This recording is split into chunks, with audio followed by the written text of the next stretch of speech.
Parliamo di miti, parliamo di orrore e parliamo di uno dei prodotti videoludici più attesi del 2018. Siamo i Diventi Nation e questa è la nostra review di Call of Cthulhu, il gioco.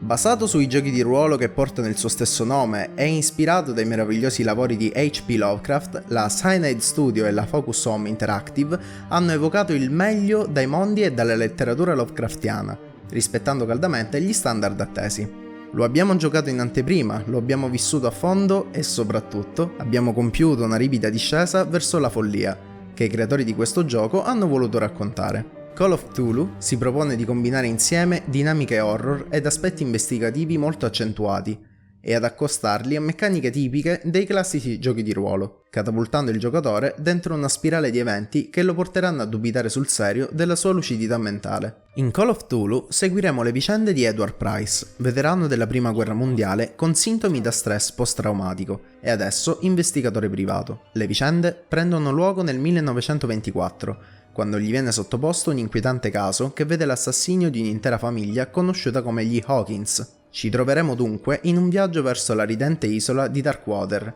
un nome rassicurante, non trovate? Poco più a sud di Boston, per far luce sulla questione. Abbiamo girato a lungo fra le disponibili location dell'isola che, a proposito, si presenta come il più orribile buco cittadino in cui uno sfortunato investigatore privato possa trovarsi. Gente cordiale, panorama indimenticabile e soprattutto strade pulite. Ecco, queste cose sicuramente non le troverete a Darkwater. Uno dei punti di forza che sin da subito si possono rintracciare nel gioco è di come il contesto premi la curiosità. L'investigazione infatti è punto assai centrale del mondo di gioco e chi conosce gli scritti del maestro Lovecraft troverà davvero gradevole l'importanza data a tale meccanica. Queste dinamiche sono influenzate anche, e soprattutto, dal feeling che gli abitanti di Darkwater trasmettono. Ognuno di loro, infatti, sembra nascondere qualcosa, celare segreti indicibili tali da spingere il giocatore ad analizzare tutte le linee di dialogo disponibili, dipingendo così una vera e propria investigazione personale. Ogni dettaglio è importante per la risoluzione del caso e tali dettagli si mischiano perfettamente coi tempi narrativi, che si dimostrano molto simili a quelli di Lovecraft. La narrazione infatti appare molto lenta sin dall'inizio, flusso tipico dell'autore, per poi assumere un'inaspettata impennata non appena fuoriesce il primo accenno di paura e follia.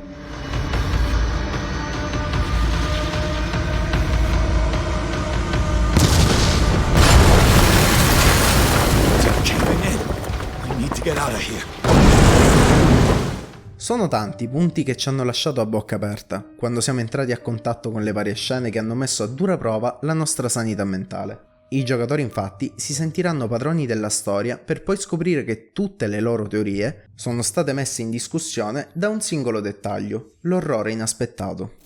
Inutile dirvi che in alcuni momenti siamo letteralmente saltati per aria dalla paura e dalla visione di atrocità indicibili che hanno sconvolto oltre il protagonista anche noi.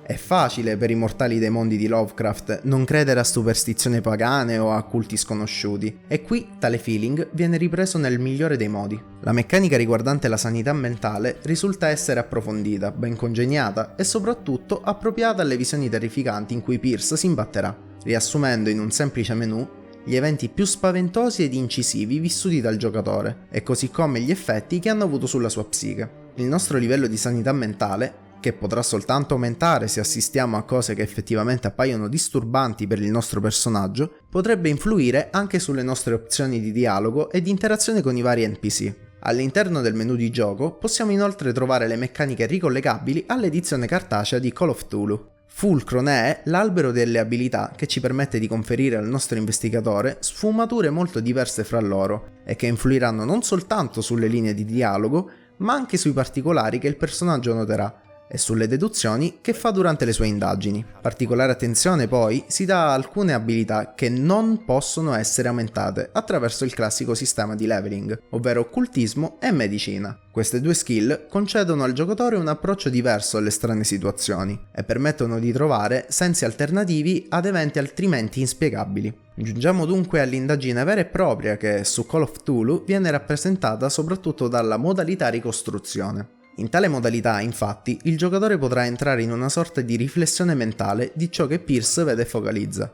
Azioni, voci, oggetti e deduzioni potranno essere ricostruite in base ad un mix di attenzione visiva e uditiva, che coinvolge il giocatore e che quest'ultimo potrà aumentare per portare alla luce nuove prove ed indizi. Vi sono molti modi per raggiungere un obiettivo e non si è limitati a strade forzate che costringono l'esperienza investigativa alla solita autostrada.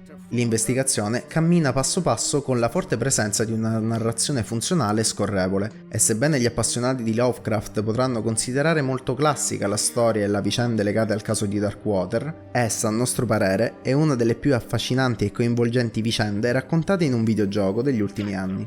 Da questo si evince come il team di sviluppo abbia tenuto in grande considerazione la letteratura Lovecraftiana e di come nutre una profonda conoscenza delle tematiche che investono sia il gioco di ruolo basato sull'omonimo mondo, sia il pensiero del solitario di Providence. La trama riflette uno spiccato senso dell'ignoto, attraverso anche obiettivi secondari e gli enigmatici personaggi dai tratti inquietanti. Call of Cthulhu, in questo senso, si delinea come un gioco assolutamente simbolico e in perfetta linea con lo stile Lovecraftiano dell'orrore, dell'ignoto e della follia. A tali lodi però dobbiamo contrapporre delle severe critiche su ciò che riguarda il comparto tecnico. La grafica ci ha lasciato un po' perplessi. Infatti, aggirandosi qua e là nelle varie aree dei complessi di Darkwater, ci si imbatte spesso in texture di bassa qualità, animazioni un po' troppo meccaniche che snaturano la fluidità delle narrazioni ed effetti particellari che lasciano parecchio a desiderare. Certo, siamo lontani da produzioni di AAA come The Witcher o Assassin's Creed, che riprendono standard tecnici qualitativi ben più alti. Il fascino di Call of Cthulhu ne risulta dunque controcorrente, simbolico ed elegante, oseremmo dire quasi non adatto a tutti.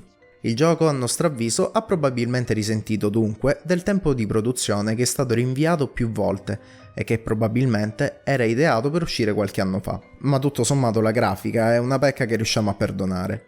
L'investigatore è in primis, ed è fondamentale tenerlo a mente per tutta la durata del gioco, un umano, pieno di paure, traumi e fobie. Esattamente come nei lavori del maestro, qui l'essere umano è l'ultimo dei pensieri delle creature che divorano questo mondo e come tale egli è debole e gracile. Ciò viene delineato dalle molte sessioni di carattere prettamente stealth che dovremmo affrontare per sfuggire agli orrori dei misteri di Darkwater e l'impossibilità di combattere contro ciò che più il personaggio teme. Durante il gioco, ad esempio, nella parte che vedrà come luogo d'azione il sanatorio e in molte altre, ci si troverà a vagare senza un indicatore di direzione, temendo inoltre la possibilità di impazzire per la paura o di essere vittima di folle allucinazioni. Il tutto è impreziosito dal comparto sonoro che abbiamo trovato semplicemente sublime e in grado di coinvolgere in attimi di suspense come solo pochi altri giochi hanno saputo fare. Ciliegina sulla torta, infine, sono le citazioni e riferimenti che i creatori hanno voluto inserire nel gioco.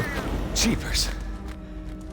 Poe's prophetic raven. E che gli appassionati dei lavori di Lovecraft sicuramente apprezzeranno. Sarà possibile infatti trovare ironiche frasi del tipo Arkham Editions. Never heard of him. Ottenere i trofei Steam che richiamano i titoli degli scritti più famosi come La nave bianca e chissà, magari venire a contatto con qualche oggetto iconico proveniente dal mondo della letteratura Lovecraftiana. Non vi diremo ovviamente nulla sul finale, ma possiamo però rivelarvi che non ne esiste soltanto uno. E ciò viene determinato da molteplici fattori, primo fra cui la sanità mentale accumulata nel tempo. È di norma nell'universo dell'autore trarre conclusioni in base alle scoperte occulte o semplicemente a ciò che si è ignorato. In Call of Cthulhu ciò avrà effettivamente luogo, regalando al giocatore un finale degno delle sue scelte. Ci sentiamo di consigliare davvero vividamente Call of Cthulhu a tutti gli appassionati di Lovecraft e in generale lo consigliamo anche agli appassionati dell'horror. L'opera è artisticamente sublime, in grado di regalare emozioni profonde e pungenti, riuscendo a trasmettere l'ansia e la primordiale paura dell'ignoto. Come già detto, il gioco possiede un'anima e un carattere forte, tuttavia, qualora i giocatori ricercassero un'opera impeccabile a livello tecnico, potrebbero rimanere delusi. Per tutti gli altri, in cerca di una narrazione di forte stampo horror psicologico, Darkwater è il posto giusto. Detto questo, la nostra review su Call of Cthulhu finisce qui e vi auguriamo una piacevole vacanza di piacere sull'isola di Darkwater, dove vi aspettano buon cibo, brava gente e tanta follia di stagione.